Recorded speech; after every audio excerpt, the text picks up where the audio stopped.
5 seconds. I am glad to be here this evening to join you to commemorate the memory of one of the greatest sons of India, Pandit Jawaharlal Nehru. He was a colossus who strode across the world scene yesterday.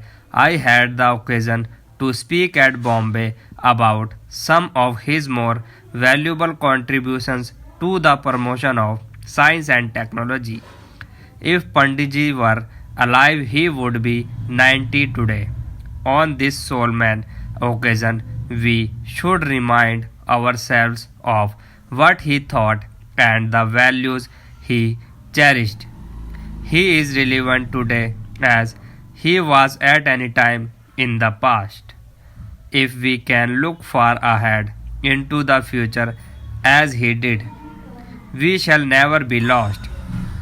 As to most others of my generation, he was a source of inspiration. It was largely because of his towering personality and transport honesty of purpose that I joined the freedom movement as a young student. Later on in life, I followed his lead through the dark years of our struggle from freedom, and then when the light of independence dawned, participated in the deliberations of the Constituent Assembly of which I was a member. His invaluable contribution to the constitution making process is part of our history and part portrays the character of this great democrat, liberal in thought and action, and true to the best of our ancient traditions. Later, I came into very close contact with Panditji in 1951 when he nominated me a member of the working committee of the then Indian National Congress. I had thus the privilege of growing up, so to speak, under his banner and to have imbibed some of his wide and fresh-seeing vision, his conception of the international community, and his inborn liberalism.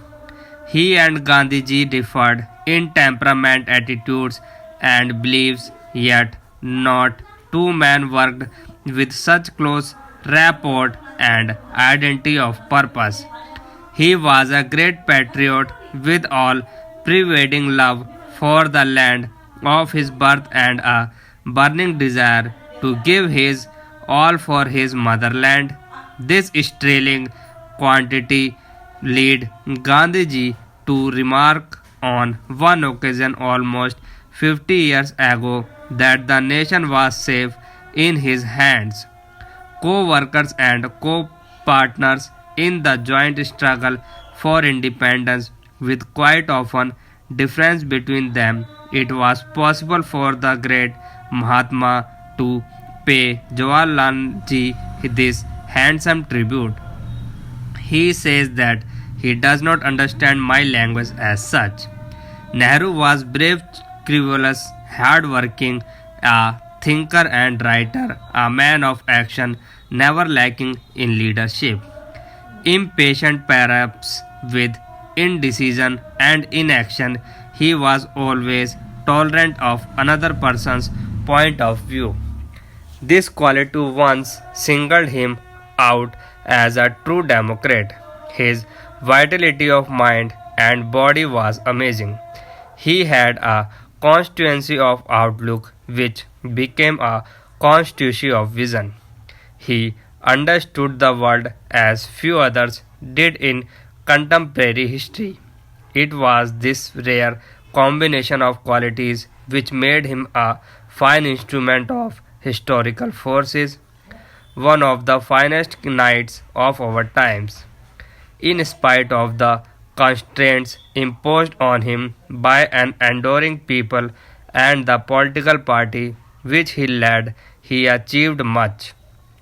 Looking back at his life, one wonders if anyone also could have done more or borne the heavy and complex cares of office for so many long years with such vitality and grace.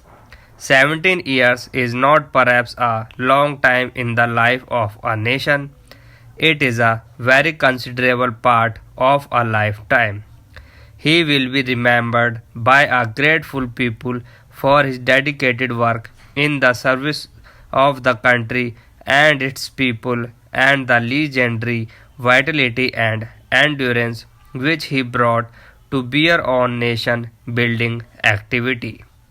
Jawaharlal ji was a great Democrat with an inborn respect for the dignity of the individual and of institutions.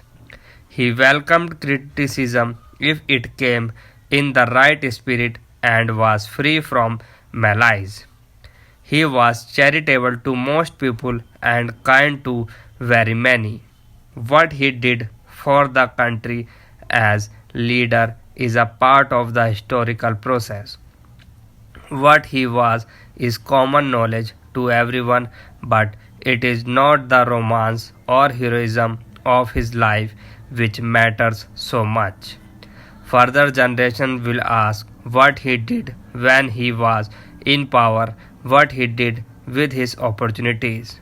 The answer will surely be that he laid the foundations of our secularism, our democracy, our planning and development, and our foreign policy. It was Panditji who steered the ship of state through perilous shoals and dangerous waters to save harbor we are today. Without this superb helmsman, our ship of state would have foundered and been lost. Jawaharlal ji was one of the foremost captains of our struggle for freedom, which he invested with a historical sense and an international outlook. He taught us the independence of peace at home and peace abroad, the connection between our freedom struggle and the freedom struggles of other peoples. He understood the importance of social and economic change and initiated the process of that change for us.